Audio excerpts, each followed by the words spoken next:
We all sometimes worry about what we will do in the end of the world. The end times that we all know is coming. When the sun is eaten, and the Allfather dies.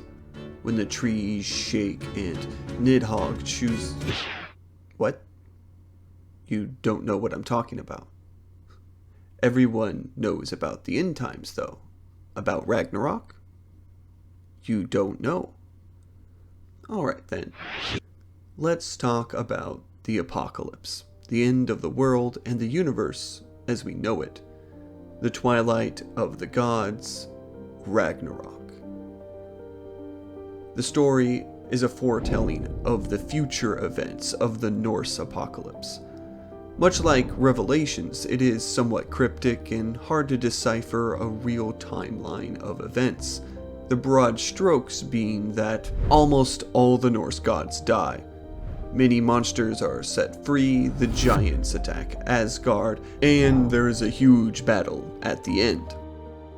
The events themselves have already started, as the first signal of Ragnarok is actually the death of the Norse god Balder, an event we have went over in a previous video, link in the description. Like I said before, an exact timeline is hard to pin down. It's easy to infer some cause and effect for a few events, such as, spoilers, Loki must obviously break free from his punishment before he can fight in the final battle. Almost all the events of Ragnarok are detailed in the Poetic Edda, and are listed more or less as happening all at once. Then again, this is all a foretelling of the future. Events to be rather than events that were. Needless to say, I have gone over these and constructed the best chronology of Ragnarok that I can. So without further ado, I present to you the Apocalypse.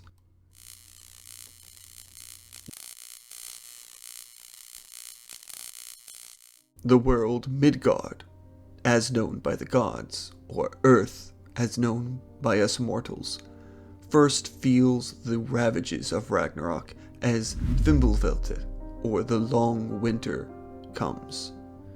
This winter lasts 3 times longer than any before it, with no summer between them, so for 3 years mankind suffers under the bite of the cold. The sun, although still rising, does not reach man. Famine hits as no crops are grown. Starving and desperate, brother turns on brother, father against son, son against father. It is said to be an age of sword and axe, a wolf age. Civilization and morality fall on Earth. 2 humans named Lif and Lifbrander hide away in Hodin's Holt. This is important for later, so remember this. The procession of Ragnarok has come, and so all beings must be warned. 3 roosters crow to signal this. One is the red rooster Falja, who lives among Jotunheim, whose call warns the ice giants and the dark elves. The second is Galdvidar, who lives in Helheim, and his call signals and raises the spirits of the dead. The third is the golden rooster Gulenkappa, who lives in Asgard. His signal warns the gods. Heimdall, the Norse god who stands guard at the gates of Asgard overlooking the Bifrost, raises his horn, the Galahorn, and blows it for all to hear. Ragnarok has come. Yggdrasil, the world tree, connecting all the realms of existence, shakes. The realms themselves quake. Trees fall, mountains crumble, no building made by man is left standing. Nidhogg, who lives beneath Yggdrasil, finally gnaws through its roots, opening up the realms and, once and for all, breaking all bonds. Jormungandr, son of Loki, the world serpent, is awoken. His writhing in the ocean creates tidal waves that crash over the earth. From its great mouth, venom sprays in the air, killing livestock and plants, poisoning the very air itself. Skoll and Hati, the sons of Fenrir, finally find their long chase among the cosmos after Sol and Mani come to an end. Skoll finally catches the goddess Sol, the sun, Hati catching the god Mani, the moon, and they are devoured. The wolves consume the sun and the moon and even the stars themselves, leaving the sky in blackness, a dark abyss.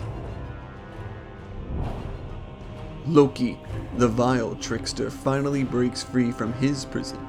He moves to the underworld where he meets up with his daughter Hel. Together, they lead an army of the dead who did not die in battle, but those who died of sickness or age who did not get chosen by the Valkyries. They helm the ship of the dead, crafted from the toenails and fingernails of the undead, the ship Naglfar. This boat, now free from its moorings to bear the dead, is sailed off to battle. Garmr, the hellhound that guards the underworld, is now freed from his task to rampage and create chaos among the realms. The gods, Hodr and Baldur, now that Ragnarok's trumpet has sounded, are resurrected from the dead once more. Fenrir, another son of Loki, the Great Wolf, breaks free from his chains and begins to swallow all of existence around him. Muspelheim, the realm of fire and light, is opened. The fire giants march forth for battle, and they are led by Surtur, their king. Jotunheim, the realm of ice and darkness, is cleft asunder, releasing the armies of ice giants. These two groups team up, meeting with Hel and Loki and their dead to march along the Bifrost towards the final battle. With the armies gathered, the roosters crowing and the Galahorns sounded, the gods ready for battle as well. Odin, the Allfather, consults the head of Mimir, the god of wisdom. But this is Ragnarok.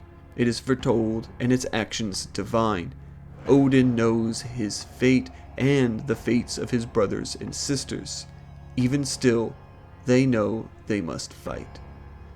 Odin rouses his Einherjar in Valhalla, the dead warriors plucked from the battlefield by his Valkyries precisely for this battle.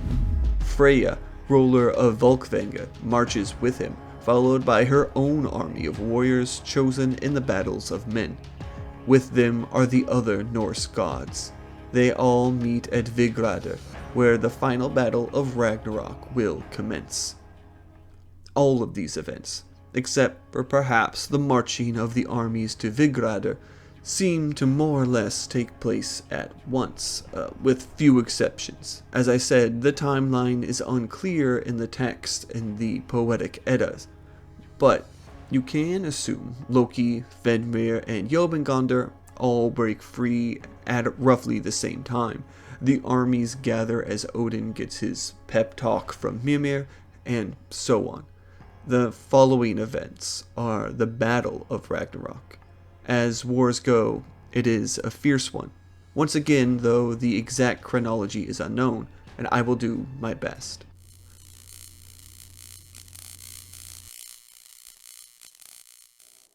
The clash of steel and steel, of teeth and wood, bone on metal, fire on flesh, chaos and fear and darkness.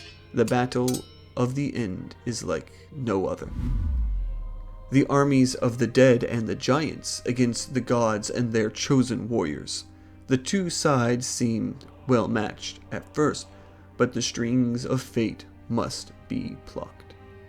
Fenrir, the great wolf, with overwhelming anger and enmity, hunts down the Norse Allfather, Odin, for his imprisonment. The god faces his fate with courage and determination. He clashes with the wolf, and he is swallowed in the jaws of destiny, eaten by Fenrir in their clash. Vidar, son of Odin, seeks revenge for his loss. He plants his foot on the lower jaw of Fenrir and holds on to his upper jaw with his hands. With great strength, he forces the wolf's mouth agape and drives his sword inside, killing Fenrir. Surtur, the fire giant, is confronted by the god Freyr. the twin brother of the goddess Freya. The two clash with immense power, blow after blow exchanged. At last, Freya wounds the giant, but not without a price. Surtur slays the god for the pain inflicted, ending him swiftly. Before his last moment, Surtur breathed the last of his flames upon the realms, covering Asgard and Midgard, Earth, in lava and fire. Heimdall fights with Loki in the Battle of Ragnarok. Unlike in the Marvel movies, Heimdall is not struck down with ice so easily by the trickster godling. The two confront each other, grudges past fueling their hatred. The two mortally wounded each other in the battle though, both perishing at each other's hands. Garmr the Hellhound is slain by the god Tyr, but just as before, he also succumbs to the wounds of his grand fight. Thor, the strongest of the Norse Aesir, clashes with the world serpent Jormungandr, felling the beast at last. In the fight, he is subjected to so much venom, he takes 9 steps after the battle before he collapses, never to rise once more. God after god, beast after beast, and warrior after warrior, all begin to fall. The fight is endless, the realms themselves casualties to the fighting, as all of creation begins to fall to the abyss, the void. But not all is lost. Just as Ragnarok is the twilight of the gods, the end of the era, it is also the rebirth, the creation of a new era. Yggdrasil, the world tree, still stands, its branches to regrow and its roots to mend. Earth emerges from the fire and the ocean, newly green and lush. Surviving the fighting is the daughter of Sol, becoming the new sun to race across the sky. Hrungnir, Njord, Vidar, and Vali all survive the final battle, as well as the sons of Thor, Magni and Modi, now carrying their father's hammer. The gods meet at Ithvelir, the field where Asgard once stood, and they reunite with Balder and Hoder having been resurrected. The humans Lif and Liftblander, I told you to remember them, also survive, exiting the tree from within they hid away, and they consume the morning dew for sustenance and begin to repopulate the new earth. A new high god rules over the new world. The Aesir, the Norse gods, recover the golden game pieces of their forefathers, and they play, recounting the old stories and memories together.